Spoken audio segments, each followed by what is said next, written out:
Good morning and welcome to Business Today, your trusted source for the latest in business and economic developments. This morning, significant update from Nigeria's oil sector is the tensions between Dangote Refinery and the Petroleum and Natural Gas Senior Staff Association of Nigeria, known as PENGASSN, which have escalated. The federal government has stepped in to mediate the dispute, which threatened to spark industrial action as early as this morning. Stay with us as we unpack the implications of this standoff for Nigeria's energy landscape and the broader economy. Also on the show today, on October 1, 2025, Nigeria celebrates its 65th independence anniversary, marking a significant milestone in its journey as a sovereign nation since gaining independence from British colonial rule in 1960. Nigeria, often referred to as the giant of Africa, has made strides in various sectors, yet its economy remains a complex tapestry of opportunities and hurdles. The removal of fuel subsidies and efforts to diversify the economy away from oil dependency signal both steps towards resilience, but these have also sparked short-term economic strain for many Nigerians. As the nation commemorates 65 years of independence, the focus remains on fostering inclusive growth, addressing infrastructure deficits, and leveraging its youthful population to drive sustainable development. This morning, I am being joined by a financial and policy analyst, Adiola Imani, as we take a look at these two issues on the program today, but that will be after this break. My name is Odunwayo Soya. Do stay with us.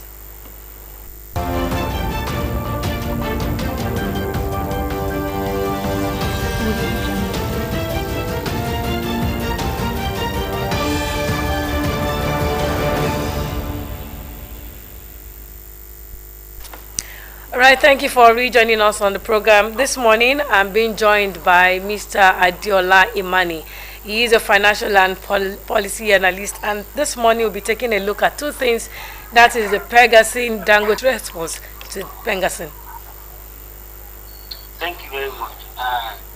The issue between Dangote and the stakeholders or practitioners in the oil industry has been a going concern since the inception of Dangote Refinery. And this is, the reasons are not far-fetched. Dangote has come to dislodge the market or disturb the market, sort of, in terms of the deliveries and what people are already used to doing. And Nigeria is a complex environment. On this subject matter, Dangote may have gone ahead taking extreme measures in trying to protect his investment in terms of what will happen in unionism, out of the fear for unionism and the practice of the union in the past. But then he may have gone ahead to have taken an extreme measure to solving it by laying off those who he felt and he actually jeopardized his efforts. But then PENGASSN talking strong in terms of shutting down facilities and all that. They are on the other side. It is annoying in the fact that whatever they are supplying Dangote Refinery in terms of crude oil or gas or whatever, it is not as doing Dangote any good in terms of its business. They are selling it to Dangote, and they are not the owner. It is owned by the federal government. I think it is resulting to saying that you want to take such extreme measures and you don't even have such powers. It lies with the federal government to say that you are not supplying Dangote crude oil. But for as an employee of the government to say you are shutting down, you don't even know if Dangote had paid ahead for it. Dangote could as well get crude oil from other countries, from many other neighboring countries. So it's a point. People must first of all recognize the fact that Dangote is a private sector. not under government. Of course, it needs government aid to operate and it's still under the guidance of government. But what I will expect ordinarily is for Bengasan to take this case to the Minister of Labour, to the Ministry of Labour, but probably industrial courts for arbitration, why they should be laid off, or through collective bargaining system, reach a compromise on it. And of course, Dangote, I am not holding brief for Dangote Refinery because Dangote Refinery should not also have that thinking behind his thoughts. That, I mean, thinking that there will be no union in his own company. Looking at the size and the practice that had long plagued the oil industry.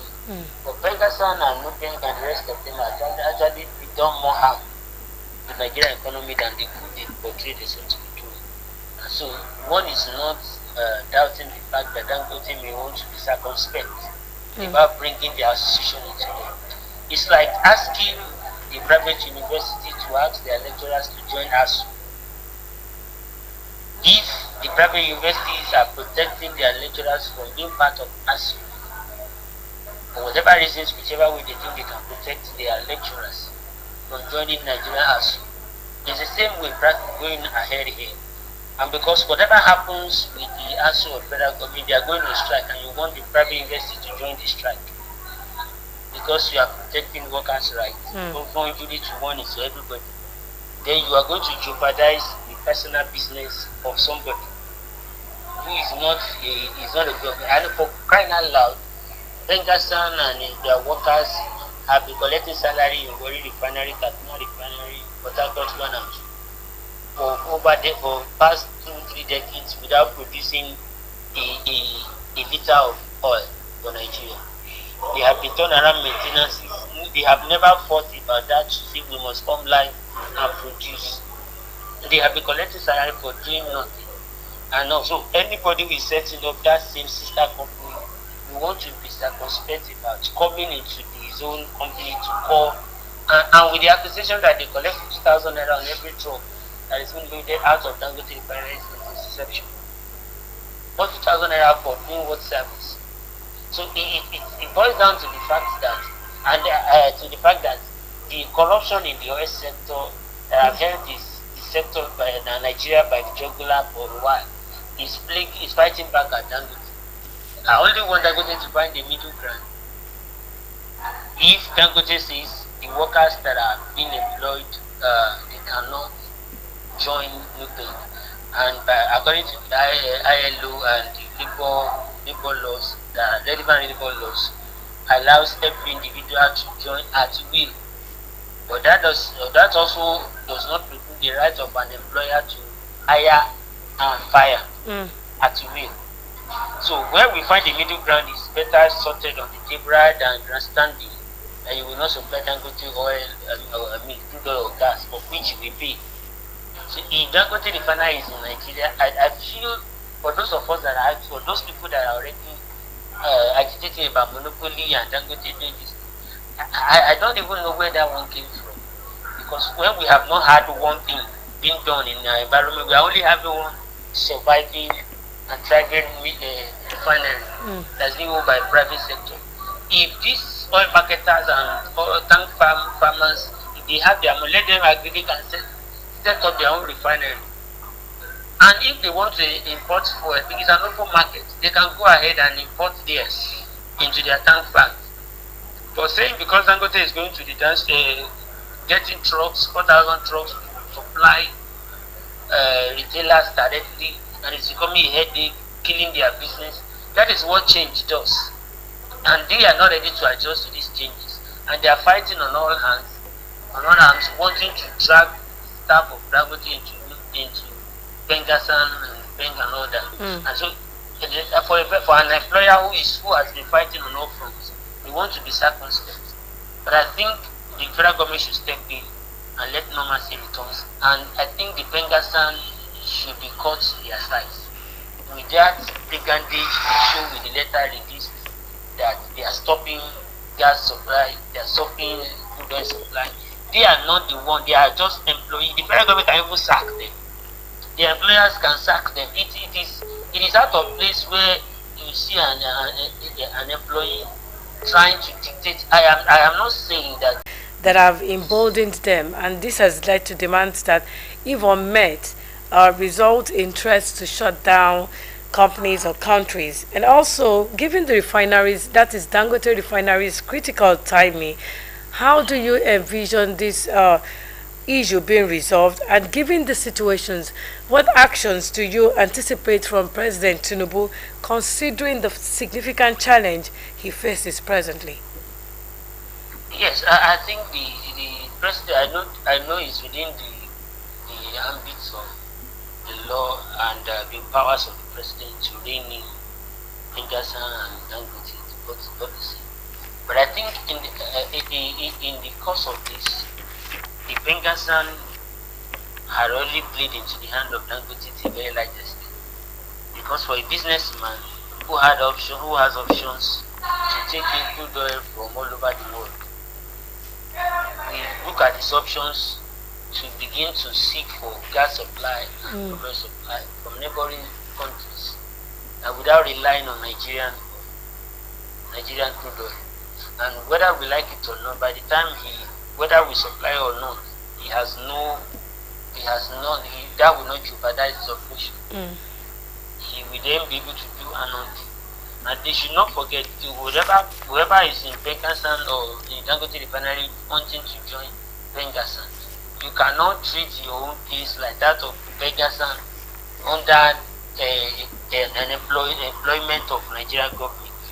It is a private sector. You will not push your luck too far. I work with the private sector.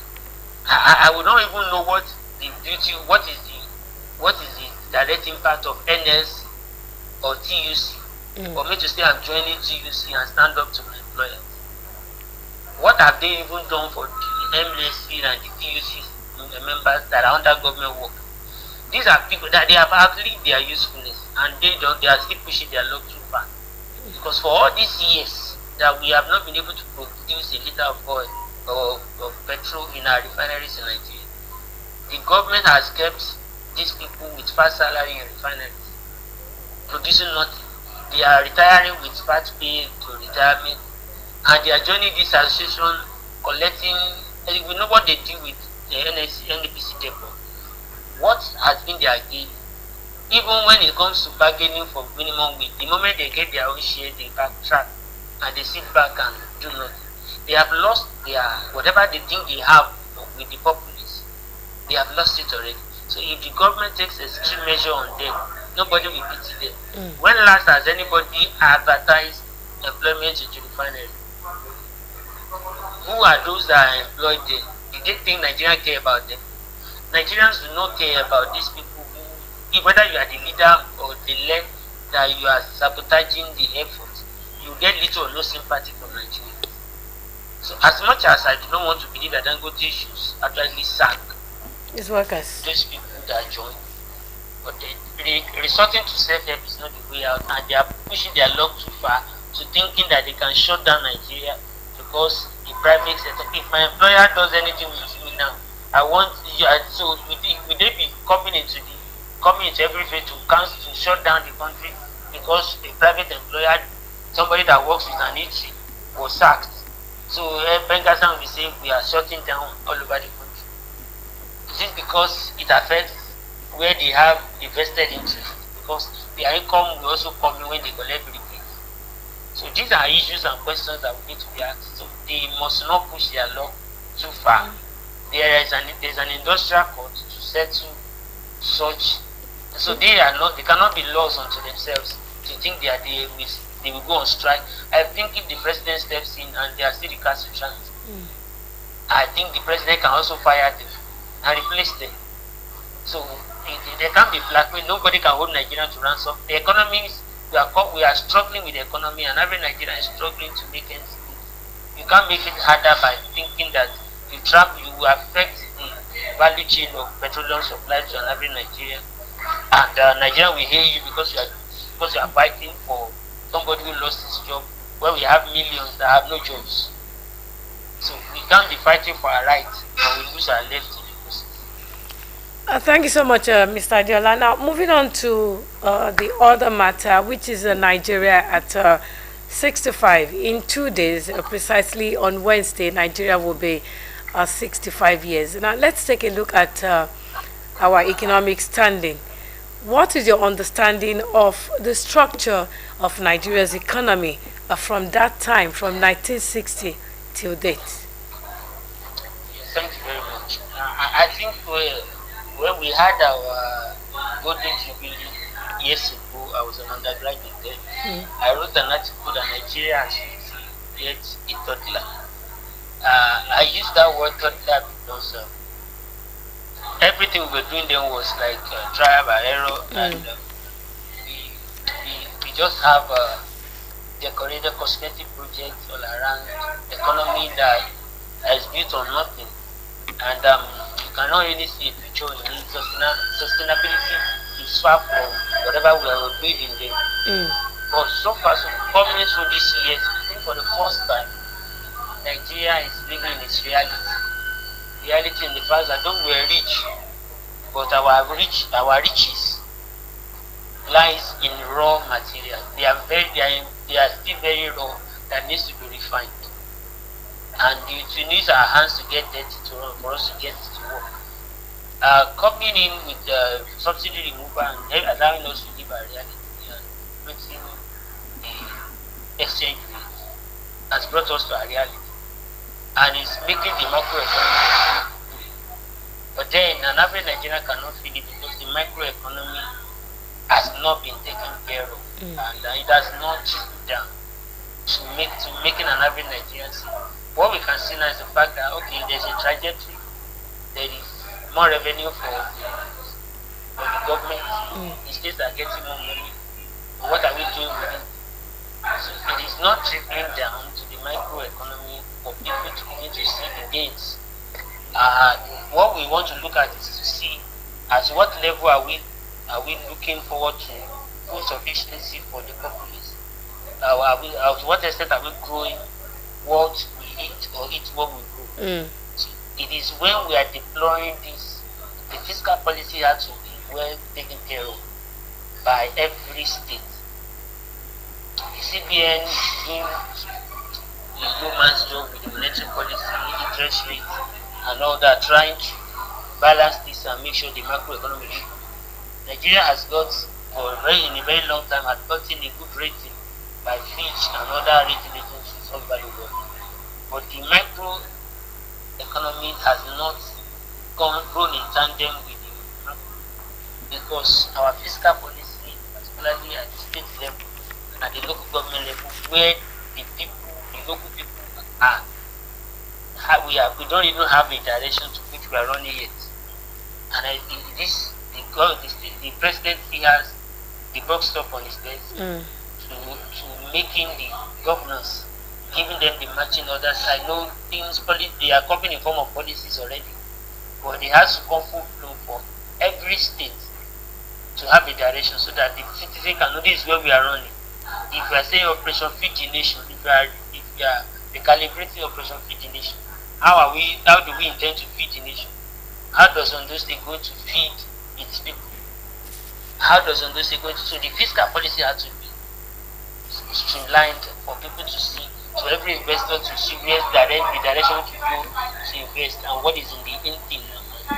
Yes, yes. All right, Mr. Amani, because our time is fast spent, and I have just one more question for you. But briefly, I would like you to take that. President Tinubu presently is in the saddle.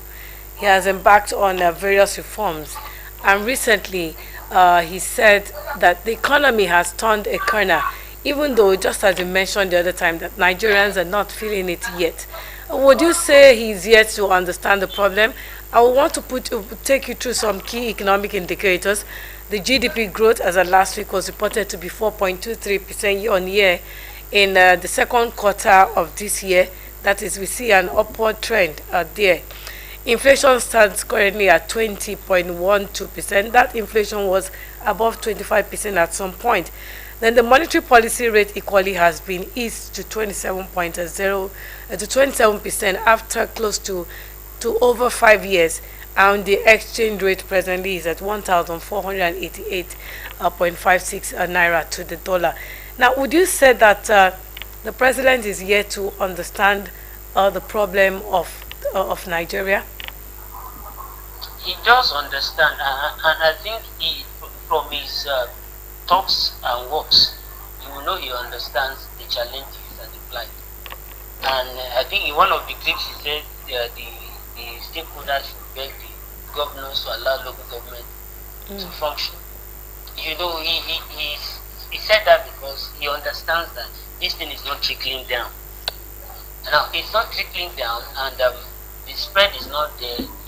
And he knows that whatever gains that all these figures, Nigerians will not relate with these figures, except those who know economy, they will not appreciate it, and it cannot be understood in theory, except it comes to practical. That what I bought last year for 20 naira is now 10 naira. Things are going down. People can begin to see. But when we bring those prices down, Nigeria is operating a free economy, and the president has made this known that is not going to force price control. It has to be the more supply should checkmate the prices. And what are we supplying? If we say the prices of Gary, you discover that the price of Gary has gone down now. But why is it down? If we ask the question is, of course, this is the harvest period. And that's why it has gone down. And now, how do we catch in on it and we not make, are we saying there is only one period we can harvest Gary? And we make it a routine now? While we are harvesting this now and we are having boom, are there frantic efforts from government or through PPP or whatever, public-private partnership, to making sure that we are having large-scale cassava farming, that we don't, before we finish this boom, another boom has come. So that it won't look as if this one, if you come down now, by next few months, it is going high back again. So it has to come from narrowing down these opportunities. So if the supplies come more, the prices will go down. It's a factor of demand and supply. So if it now boils down to, if you have to go through irrigation farming so that we can plant all season and we will not have a drought, so to speak, but we can have a grain storage system where we don't say, because this is the period of maize now, and we can't plant maize again, but we don't even have storage for the one we are eating or that is almost going out now. Then we run into another drought again. So these are issues that practically the federal government doesn't own any land in Nigeria other than FCT. So it has to do, it's the duty of the state who owns the land to provide public-private partnership and to go into if possible the farming system that we have before in those states where we have a localized farm and expanse of land, or we have more replication of Olam's farms, hectares of land, people that will invest directly in farms and create a value chain around it. All right. But we do not have the experience. All right, Mr. Imani, thank you so much for joining us on the program this morning. But before we leave, what is your expectation as Nigeria marks its 65th anniversary? Just in 30 seconds.